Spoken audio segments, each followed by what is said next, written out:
And today I will talk about how nanoimprint lithography will enhance your precision consumer products.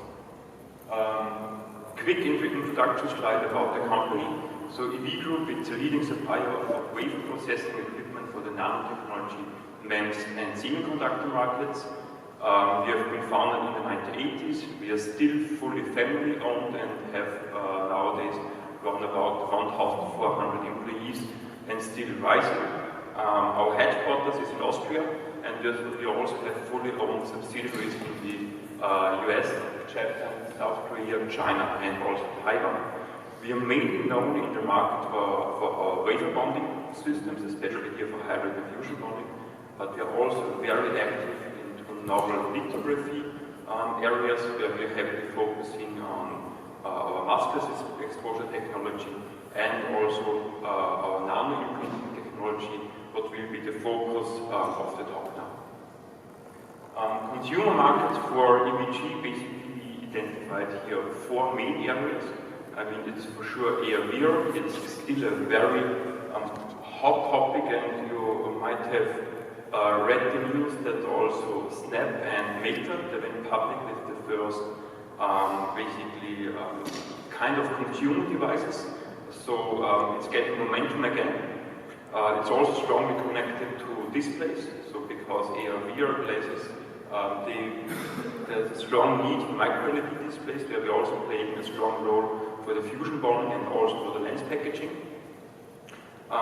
Sensors, here I'm specifically talking about meter surfaces for IR sensing, for example, and the last day, so yesterday, it was basically fully devoted to the automotive. Also here we are quite active in terms of micro-lens arrays. So again here, each of these different markets relies basically on different kind of a photonic functionality behind.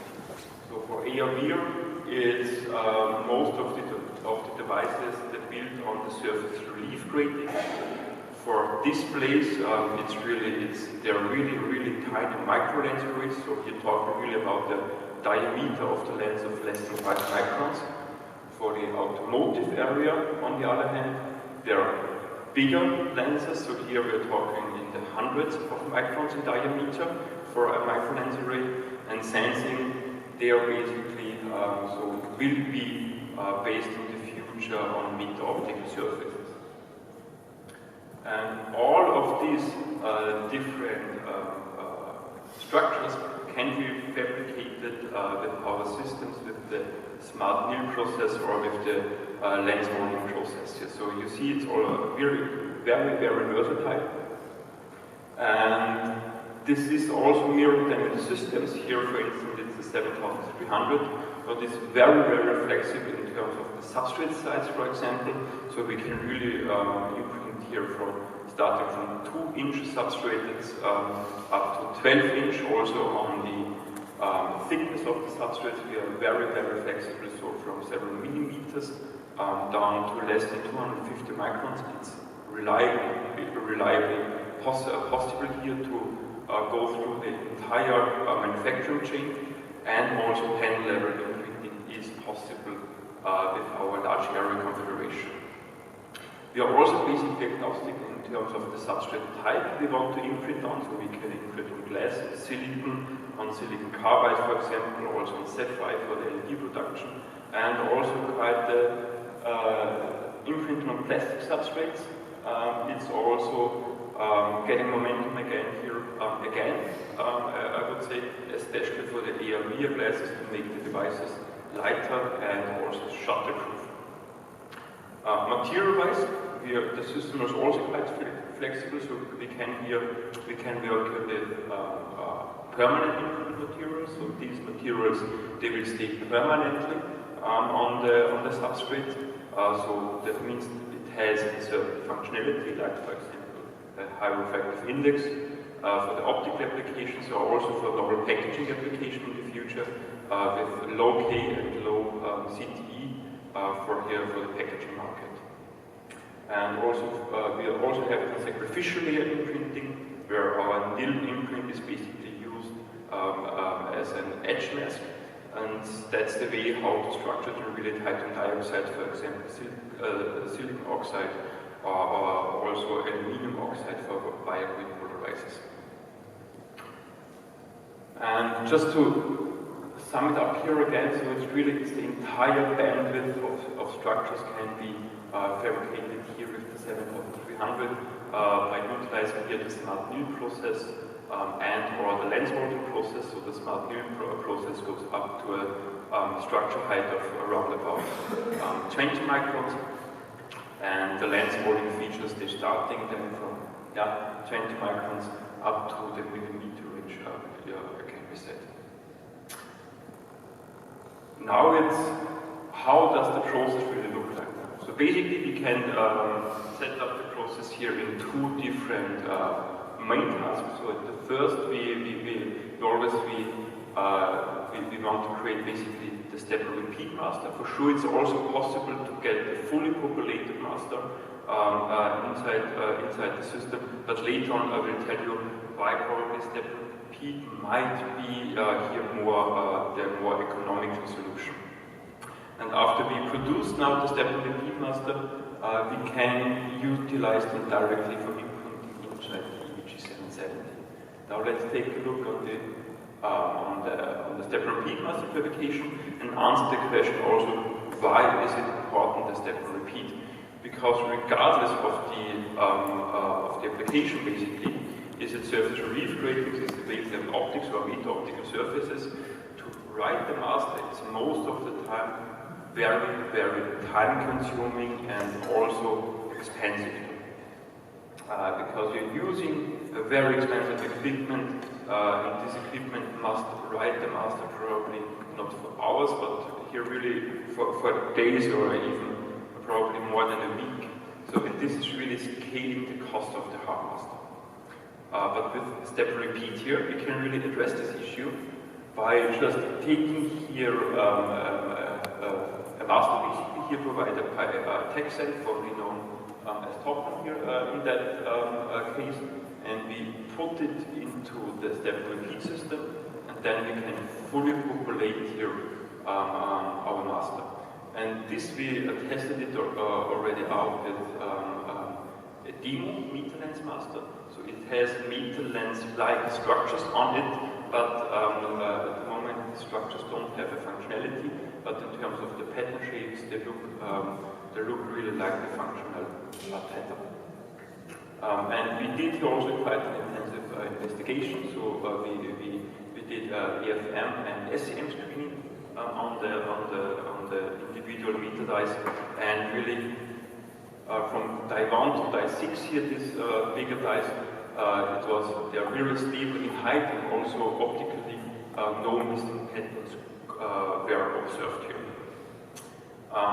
Step and repeat is not only valid for nanoimprinting, it's also true for micro printing. Here we have, for example, we got a master for nanoscribe, and we fully populated then an 8-inch wafer with various kind of structures. Here's a micro-ancillary or also some micro mirrors, and we did again an investigation of the height of the roughness, and we are really, really quite constant here, and also surface roughness in the range of 5 nanometers, so it's really suited here for optical applications. Then we can use this master and put it into the workbench nil system. That would be the fully automated one, or also the 7300. And in the system we will create out of the master a worker stamp, and this worker stamp will be used then several times for imprinting to create then the individual copies on the wafer. Here again, let's take a look on some results.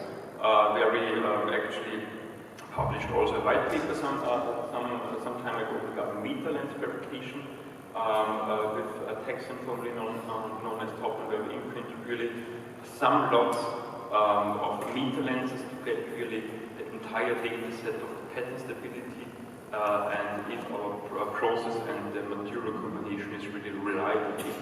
And we can say, yes, we know that this is reliable. In terms of the pattern height and diameter, we only have a variation of plus minus 1 nanometer, and this is already including here the metrology area, so it's really quite a sophisticated data set.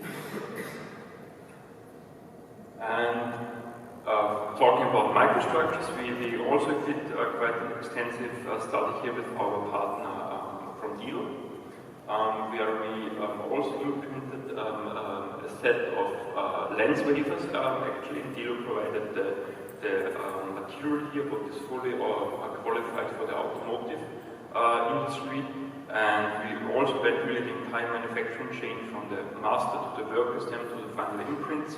And here we did also quite an extensive investigation where we took a look on the roughness value, on the lens height from the master worker stem and the final imprint, and also on the lens height after reflow and reliability testing after 3 cycles.